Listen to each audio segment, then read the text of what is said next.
এবারে কানে দ্যুতি ছড়ালেন জ্যাকলিন। কান চলচ্চিত্র উৎসবের ৭৭তম আসরে প্রথমবারের মতো গ্ল্যামার লুক নিয়ে হাজির হয়েছেন বলিউড অভিনেত্রী জ্যাকলিন ফার্নান্দেজ।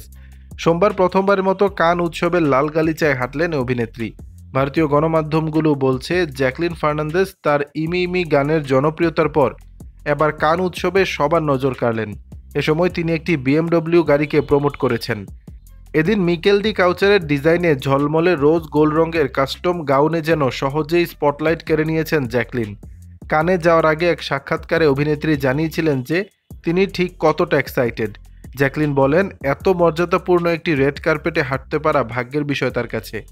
এদিন তিনি আরও বলছেন, দারুণ লাগছে এবং মর্যাদাপূর্ণ রেড কার্পেটে হাঁটা একটি সম্মানের বিষয়, যেখানে অনেক কিংবদন্তি ইতিমধ্যে হেঁটেছেন। এদিকে সোশ্যাল মিডিয়ায় ছড়িয়ে পড়া ভিডিওতে জ্যাকলিনের প্রশংসায় পঞ্চমুখ নেটিজেনরা। কেউ কেউ লিখেছেন তাকে দেখতে খুব সুন্দর ও ক্লাসি লাগছে, হট জ্যাকি। একজন মন্তব্য করেছেন, ও বাহ, গর্জিয়াস।